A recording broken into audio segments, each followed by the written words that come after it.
Hi hello నమస్తే this is Suvarna welcome to Suman TV. So ఈరోజు నాతో పాటు స్టూడియోలో ఉన్నారు స్పిరిచువల్ గురు అనంత సాయి కృష్ణ గారు.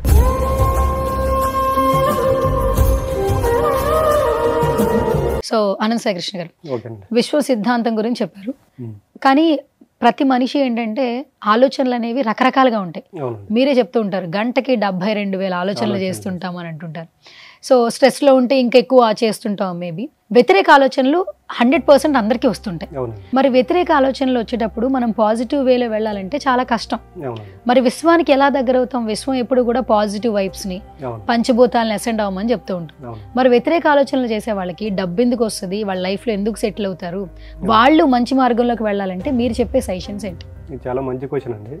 ఇప్పుడు చూడండి, ఒక వ్యక్తి అనేవాడు పాజిటివ్ ఆలోచనల కన్నా తన జీవితంలో నెగిటివ్ ఆలోచనలు చేసేది ఎక్కువ. కాబట్టి మనిషి దగ్గరికి డబ్బు రావడం లేదు, అనారోగ్య సమస్యలు వస్తున్నాయి, రిలేషన్ బాండింగ్ అనేది దెబ్బతింటుంది. ఎందుకంటే ఒక వ్యక్తికి ఎప్పుడైతే నెగిటివ్ ఆలోచనలు చేస్తాడో, నెగిటివ్ ఆలోచనలు అనేవి చీడ పురుగు లాంటివి. అవి మనకు కనిపించవు. ఇప్పుడు ఏదైనా ఒక గోడకు కానీ ఒక దిమ్మకు కానీ చెదలు పట్టినప్పుడు చూడండి, అది మనకు కనిపించదు, కానీ లోపల మాత్రం మొత్తం తినేస్తుంటాయి. సేమ్ అలాగే వ్యతిరేకపరమైనటువంటి ఆలోచనలు మనిషికి బయట కనిపించే దానికన్నా ఇన్నర్గా ఉండే మొత్తాన్ని బాడీని డ్యామేజ్ చేసేస్తాయి. కాబట్టి మనిషి ఎప్పుడు వ్యతిరేకపరమైన ఆలోచనల జోలికి వెళ్ళకూడదు. ఎలా ఉండాలంటే, ఒకటంటే మన ప్రమేయం లేకుండా నెగిటివ్ ఆలోచనలను మనలోకి రావు, మనం తీసుకుంటున్నాం అతను. ఇప్పుడు మీరు ఉన్నారండి, మీరు ఇంట్లో ఉంటారు, మీ ఇంటి బయట ఒక వాచ్మెన్ ఉంటాడు, మీకోసం ఎవరో ఒకరు వచ్చారు, మీ ప్రమేయం లేకుండా మీ వాచ్మెన్ మీ ఇంట్లోకి పంపిస్తాడా? లేదు. ఎందుకు? అంటే మన పర్మిషన్ ఉంటేనే కదా పంపిస్తారు. అవును, మీరు పంపండి అంటే పంపిస్తాడు. అవును, మీరు పంపొద్దండి, నేను ఇంట్లో ఉన్నా కూడా పంపొద్దండి అని చెప్తే మీ వాచ్మెన్ ఏం చెప్తాడు తెలుసా? మా మేడం లేదండి, టుమారో కానీ డే ఆఫ్టర్ టుమారో కానీ రమ్మని చెప్పేస్తాడు. సేమ్ అలాగేనండి, మనం ఒకటి మన దగ్గరికి మన ప్రమేయం లేకుండా మన ఒక ఆలోచన మన దగ్గరికి రాదు.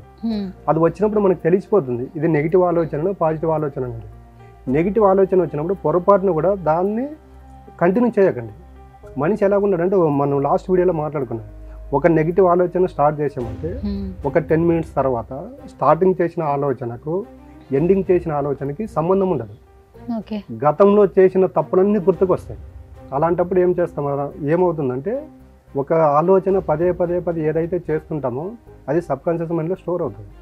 ఒకసారి సబ్కాన్షియస్ మైండ్లో ఏదైతే స్టోర్ అవుతుందో దాన్ని యూనివర్స్ తీసుకొని మనకి రిజల్ట్ ఇవ్వడం జరుగుతుంది. అది పాజిటివ్ నెగిటివ్ అనేది యూనివర్స్కి సంబంధం. మనం దీనికి ఎగ్జాంపుల్ తీసుకున్నామంటే భగవద్గీతలో ఒక శ్లోకం ఉంటుంది. భగవద్గీతలో శ్లోకం ఏంటంటే, విషయ వాంఛన గూర్చి సదా మననం చేయవాడికి వాని యందు అనురాగం అధికము, అది కామంగా మారి క్రోధమగదు. క్రోధం వలన అవివేకం కలిగి బుద్ధి నశించి చివరకు అధోగతి పాలగదు. జ్ఞాపక శక్తి నశించి బుద్ధి కోల్పోయి చివరకు అధోగతి పాలగదు.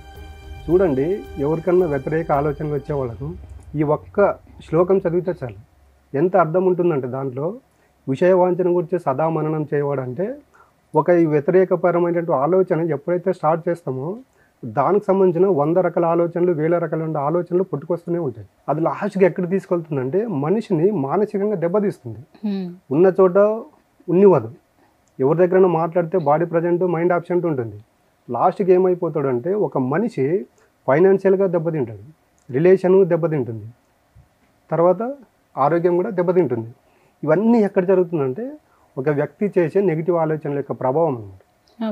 దానికే రోజు మనం చాలాసార్లు మాట్లాడుకున్నాం, ఒక వ్యక్తి ఉదయం నుండి సాయంకాలం వరకు మనం అందరు డ్యూటీ అయిపోయిన తర్వాత 10 నిమిషాలు కూర్చోండి. 10 నిమిషాలు కూర్చొని ఒక నోట్బుక్ ఒక పెన్ను తీసుకోండి. మీరు ఉదయం లేచినప్పటి నుండి మీరు కూర్చున్న టైం వరకు మీరు ఎవరితో కలిశారు, ఎటువంటి వర్క్ చేశారు, ఎక్కడెక్కడ తిరిగారనేది ఒక నోట్బుక్ పైన రాసుకున్నప్పుడు దాంట్లో పాజిటివ్ ఆలోచనలు ఎన్ని జరిగాయి, పాజిటివ్ వ్యక్తులు ఎంతమంది కలిశారు, నెగిటివ్ వ్యక్తులు ఎంతమంది కలిశారని డైలీ మనం ఒక 11 days 21 days ఇలా రాసుకున్నప్పుడు ఆఫ్టర్ 11 days ఆఫ్టర్ 21 days తర్వాత చూసుకున్నాం అనుకోండి, మనకి భయం వేస్తుంది. నేను పాస్ట్లో ఇన్ని నెగిటివ్ ఆలోచనలు చేశానా, ఇంతమంది నెగిటివ్ వ్యక్తులతో కలిశానా, దానికి ఈరోజు నా జీవితం ఇలా ఉందని అప్పుడు ఏమవుతుందంటే ఆటోమేటిక్గా నెగిటివ్ ఆలోచనలు చేయడం తగ్గిస్తూ వస్తాడు.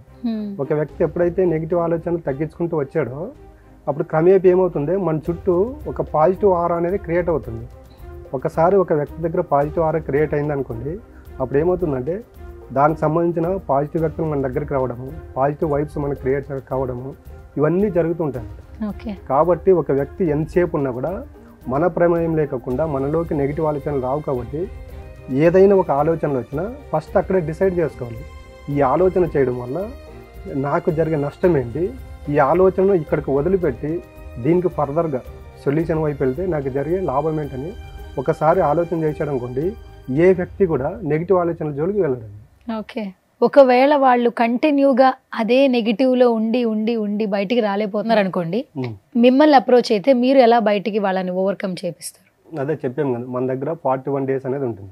ఈ 41 daysలో పూర్తిగా వాళ్ళ యొక్క మానసిక స్థితిని మనము అబ్జర్వ్ చేస్తాం. వాళ్ళను పూర్తిగా ఈ పంచభూతాలకి అసెంట్ చేయడం వల్ల ఈ నెగిటివ్ ఆలోచనల నుండి ఎలా బయటపడాలి అనేది ఒక క్రియ ఉంటుంది. దీని తర్వాత ఏముంటుందంటే ఒక మెడిటేషన్ డైలీ ఒక 10 to 15 minutes వాళ్ళకి మెడిటేషన్ కూడా సాధన చేపిస్తాం. అంటే వాళ్ళకి స్టార్టింగ్ నుంచి ఎండింగ్ దాకా మా దగ్గర పాస్ట్లో వచ్చిన క్లయింట్స్ ఎవరైతే ఉన్నారో ఇలాంటి ప్రాబ్లంలో వాళ్ళు బయటపడడానికి ఇప్పుడు ప్రజెంట్ ఎలాగున్నారో వాళ్ళతో కాల్ మాట్లాడించడము, వాళ్ళు ఏది చేస్తే ఈ సక్సెస్ పొందారో అప్పుడు ఏమవుతుందంటే సక్సెస్ అయిన వాడు ఎలా, ఇప్పుడు మన ఇద్దరు ఉన్నామండి, మన ఇద్దరికి సేమ్ ప్రాబ్లం ఉంటుంది. నేను ఒక ప్రాబ్లం నుండి బయటపడి మీ దగ్గర షేర్ చేసుకున్నప్పుడు మీకు ఏమవుతుందంటే ధైర్యం వస్తుంది. అంటే ఓహో సేమ్ ప్రాబ్లం వల్ల ఈయన బయటపడ్డాడు కదా అన్నప్పుడు ఏమవుతుందంటే నేను చెప్పింది మీరు వింటారు. సేమ్ అలాగే మా దగ్గర అన్ని రకాల క్లయింట్స్ వస్తూ ఉంటారు అన్నమాట. అవి వచ్చినప్పుడు అంటే సక్సెస్ ఎవరైతే ఈ ప్రాబ్లం నుండి బయటపడారో వాళ్ళ దగ్గర మాట్లాడిస్తాం. అప్పుడు ఏమవుతుందంటే నేను చెప్పే సబ్జెక్ట్ ఏదైతే ఉంటుందో వాళ్ళు రిసీవ్ చేసుకోవడానికి ఆస్కారం ఉంటుంది. ఆ యొక్క ప్రాబ్లమ్స్ ఉంటే తొందరగా రికవర్ కావడానికి కూడా ఛాన్సెస్ ఉంటాయండి.